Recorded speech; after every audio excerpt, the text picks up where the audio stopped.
இவர் அரசாங்கத்துக்கு தெரியாதான், அரசு அதிகாரிக்கு தெரியாதான், என்னது டிவியேட் பண்ணாங்களான்னு தெரியாது, பிளானிங் அப்ரூவல் இருக்குதா இல்லையான்னு தெரியாது.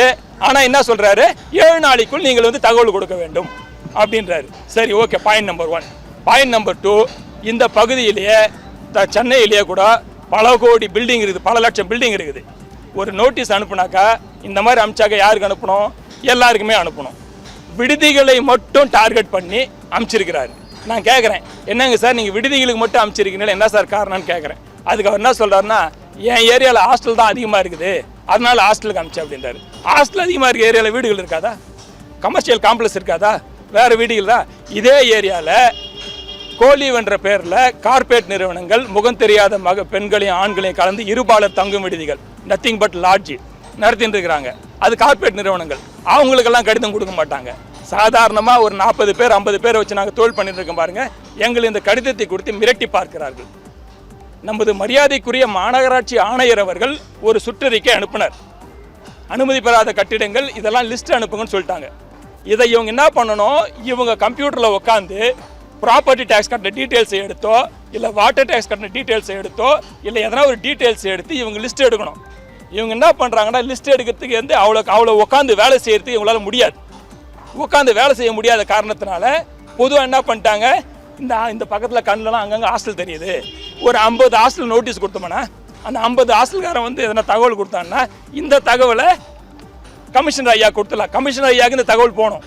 இவர்கள் வேலை செய்யாமல் உட்கார்ந்து கொண்டே விடுதிகளை மட்டும் டார்கெட் பண்ணி லிஸ்ட்டை கொடுக்கறதுக்காக இந்த வேலையை பண்ணிடுறாங்க. நாங்களும் ஒரு 50 பேர் கடிதம் கொடுத்தோம், அவங்க இதெல்லாம் பண்ணிட்டு இருக்கிறாங்கன்னு சொல்லிட்டு விடுதிகளை மட்டும் கேட்டாக்கா ஒரு அரசு அதிகாரி, ஒரு சாதாரண மக்கள் உள்ளே போகிறாங்க சார், உக்காருங்கன்னு சொல்ல முடியல. மரியாதைக்குரிய முதல்வர் என்ன சொல்லுகிறார், அவர் மீது மிகப்பெரிய நம்பிக்கையோடு இந்த இளைஞர் பட்டாளம் பாருங்கள், எல்லாமே இந்த விடுதிகளை வச்சுக்கிறவங்க எல்லாம் பாருங்கள், இளைஞர்கள், வயசான அம்மாங்க. தமிழ்நாடு முதலமைச்சரை என் புள்ள மாதிரின்னு சொல்லி ஓட்டு போட்டவங்க, தமிழ்நாடு முதலமைச்சரை எங்கள் அண்ணன் மாதிரின்னு நினச்சி ஓட்டு போட்டவங்களாம் இருக்காங்க. இங்கே தமிழ்நாடு முதலமைச்சரை என்னுடைய தலைவர்னு போட்ட இந்த இளைஞர்லாம் இருக்காங்க. இத்தனை லட்சம் பேர் இங்கே இருக்கிறாங்க. இவங்களுக்கு எல்லாம் வந்து மிரட்டுற மாதிரி மன உளைச்சல். இன்னொரு முக்கியமான விஷயம் சார், இந்த கடிதத்தில் பாருங்கள் சார், நீங்கள் பாருங்கள் சார், 2 அட்ரஸ் யாருக்கு சார் போட்டிருக்கு? 2 அட்ரஸ் எதனா இருக்கா பாருங்கள் சார். ஓனர் அண்ட் டெவலப்பர்னு யாருன்னு பேர் இருக்குமா சார்? ஓனர் ஆர் டெவலப்பர் இப்படி பேர் இருக்குமா? இந்த மாதிரி ஒரு பேரை போட்டு இவர் என்ன பண்ண போகிறாரு, அடுத்தடுத்த லெட்டர் அனுப்பிச்சு விடுதிகளை லாக் அண்ட் சீல் வைக்கிறேன்றாரு. லாக் அண்ட் சீல் வைத்தால் குறித்து வைத்துக் கொள்ளுங்கள், தமிழ்நாட்டில் இருக்கக்கூடிய 20 லட்சம் விடுதிகளையும் நாங்கள் காலவரையற்று மூடுவோம். மூணுனாக்கா 20,000 விடுதிகள், 20 லட்சம் பேர் ரோட்டில் நிற்பாங்க. என்ன சட்டம் ஒழுங்கு சீர்கணும்? ஏன்னா நேற்றுக்கு ஒரு விஷயம் நடந்திருக்கு. இதே OMR சாலையில் ஒரு ஹாஸ்டலுக்குள்ளே போயிட்டு ஒரு லோக்கல் ரவுடிங்களை உள்ளே புந்து அடிக்கிறாங்க. அதையும் நாங்கள் நீங்கள் அந்த காவல்துறையிட்ட சொல்லியிருக்கோம். அவங்க FIR போடுறாங்கன்னு சொன்னதுனால, ரிமாண்ட் பண்ணுறான்னு சொல்கிறதுனால விட்டுட்டு வந்துருக்கோம். இல்லைன்னா அதுக்கும் போராட்டம் நடத்தியிருப்போம். இந்த மாதிரி நாங்கள் இளைஞர்களையும் இளம் பெண்களையும் கிராமத்து மக்களுக்காக போராடி கொண்டிருக்கிறோம். வியாபாரம் இல்லை, 60% கூட இல்லை, 60% 40 வேகன்சியில் இருக்கிறோம். சாப்பாடு கொடுக்க முடியல, கேஸ் வாங்க முடியல, அடுப்பு மரக்கட்டையை வச்சு நாங்கள் தோல் பண்ணிட்டு இருக்கிறோம். ஏன் சார் எங்களையே அவ்வளோ பாவப்பட்ட ஜென்மங்களா சார் நாங்கள் விடுதிகள் நடத்துகிறவங்க? நாங்கள் என்ன பண்ணுறோம் அந்த சமுதாயத்துக்கு? நல்ல கிராமத்திலேருந்து வர மக்களை வந்து வாழ்க்கையில் முன்னேறதுக்கு 24 மணி நேரம் 360 நாள் உழைச்சின்னு இருக்கோம் சார். இதை தமிழ்நாடு முதலமைச்சருக்கு போய் சேரணும். இது கோர்ட் ஆர்டர் இருக்குது சார். இன்னொரு முக்கியமான விஷயம், justice Krishnan Ramasamy hostel building எல்லாம் வந்து டொமஸ்டிக்னு சொல்லிட்டு தீர்ப்பே கொடுத்துட்டார் சார். 2025 ஹாஸ்டல் பில்டிங் அவர் என்ன இப்போ அவர்கிட்ட காமிச்சா என்ன சொல்கிறாருன்னா, எத்தனை பில்டிங் கொடுத்துருக்காரு அவருன்னு கேட்குறாரு. எத்தனை பில்டிங் அவர் கொடுத்துருக்காருன்னு கேட்குறாரு. ஒரு ஜஸ்டிஸு மொத்தமாக வந்து விடுதிகளில் தங்குறதெல்லாம் வந்து அடிப்படை தேவையில்லாத தான் மக்கள் தங்குறாங்க, அது வந்து ரெசிடென்சியல் தான், அது கமர்ஷியல் பில்டிங் இல்லைன்னு கொடுத்துருக்காருன்னு கேட்டாக்கா எத்தனை பில்டிங் வந்துருக்காங்க, அப்போ நீங்கள் ரிட்டு போட வேண்டியதானே, நீங்கள் போக வேண்டியதானேன்னு சொல்லிட்டு கொஞ்சம் அவருக்கான திமிரோடவே பதில் சொல்லுகிறார். அதான் எங்களுக்கு புரியல. எதுக்குமே பதில் வந்து பார்த்தீங்கன்னா நீங்கள் யார், நீங்கள் என்ன பண்ண முடியும் சார்? இப்போ அரசு அதிகாரிகளுக்கெல்லாம் இருக்கிற விஷயம் தெரியுங்களா சார்? சட்டமன்ற உறுப்பினர் புதியவர், அமைச்சர் பெருமக்கள் புதியவர்கள், எல்லாருமே புதியவங்க.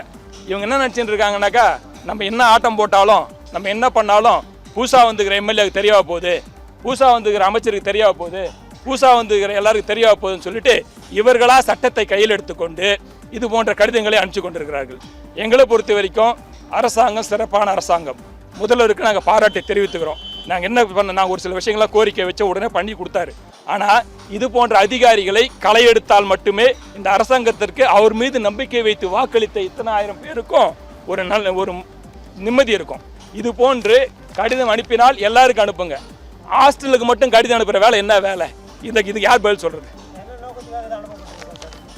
உள்ளங்கை நெல்லிக்கனி மொட்டை கடுதாஸ் மாதிரி அமைச்சிருக்கிறாங்க, எந்த தகவலும் இல்லை அப்படின்னு என்ன அர்த்தம்? யாருன்னா வந்து அவங்களா சிக்குவாங்களா? யாருன்னா வந்து அவங்களா சிக்குவாங்களா? எதனா ஒரு பில்டிங் அப்ரூவல் இல்லாமல் இருக்கும் சார். 30 வருஷம் ஓல்டு பில்டிங் என்ன சார் அப்ரூவல்? 30 வருஷம் ஓல்டு பில்டிங் அப்ரூவல் என்ன? 30 வருஷமா எப்படி நீங்கள் கமர்ஷியல் டேக்ஸ் வாங்கினீங்க? 30 வருஷமா எப்படி இபி கமர்ஷியல் வாங்கினீங்க? இப்போ எப்படி இந்த லெட்டர் அனுப்புறீங்க? ஆல்ரெடி கன்ஸ்ட்ரக்டட் பில்டிங் 30 வருஷமா இல்லாது இன்னைக்கு வந்து கேட்குறாங்கன்னா காரணம் என்ன? எதிர்பார்க்கிறார்கள். அதான காரணம், அதுவாக தானே இருக்கணும். எங்கள் கோரிக்கை, நீங்கள் இந்த கடிதம் சரியான கடிதம் அல்ல. உண்மையிலேயே நாங்கள் சட்டத்துக்கு உட்பட்டு நடத்துவதான். எங்களுக்கு என்ன பண்ணுறீங்கன்னா நீங்கள் இதில் போட்டு அனுப்புங்க. உங்களிடம் விவரம் இருந்தால், அரசு அதிகாரிகள் உங்களுக்கு விவரம் இருந்தால் நீங்கள் என்னன்னு போடணும்? இந்த மாதிரி முன்சாமி கன்சாமி பில்டிங் பேர் போடுங்க, அவர் அட்ரஸை போடுங்க.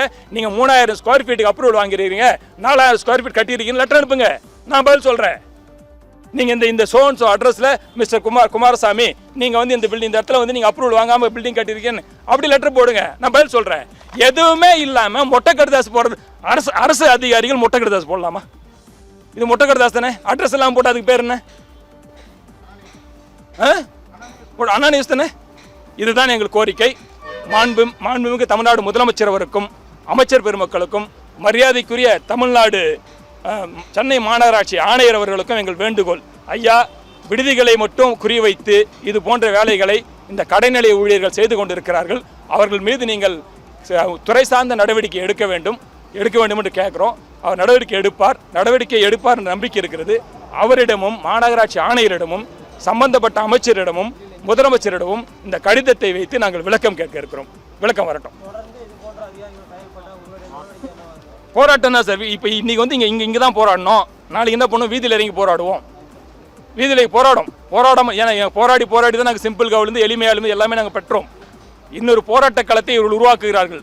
ஆனால் விடுதி உரிமைகள் போராடினால் நாடு தாங்காது. 20,000 விடுதிகள் இருக்குது. 20 லட்சம் பேர் இருக்காங்க தமிழ்நாடு ஃபுல்லாக. Ladies, gents, working women's, men's, மாணவியர் எல்லாம் இருக்கிறாங்க. ஒரே ஒரு நாள் நாங்கள் மட்டும் எங்கள் மூடாத கதவுகளுக்கு சொந்தக்காரர்கள் போலீஸ் ஸ்டேஷன் ஒன்று, ஹாஸ்பிட்டல் ஒன்று, அதை விட்டால் எங்கள் விடுதிகள் சார். எங்கள் கதவுகளை நாங்கள் மூடுறதே இல்லை. எப்பயும் ஓப்பனில் வச்சு இந்த மாதிரி தோல் பண்ணிட்டு இருக்கிறோம். எங்களை இந்த மாதிரி வந்து நிர்பந்தம் பண்ணுறாங்க. இதற்கான முடிவை தமிழ்நாடு முதலமைச்சரிடம் நாங்கள் வைக்கிறோம். இந்த கடிதத்தை நீங்கள் தமிழ்நாடு முதலமைச்சர் சென்று சேரும் அளவுக்கு உங்கள் இதில் போடுங்க. மொட்டை கடிதாசி.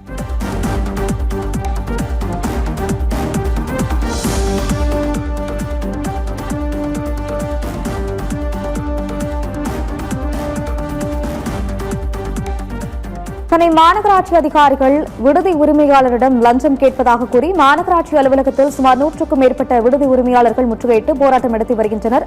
அது தொடர்பான நேரலை காட்சிகளை பார்த்தோம்.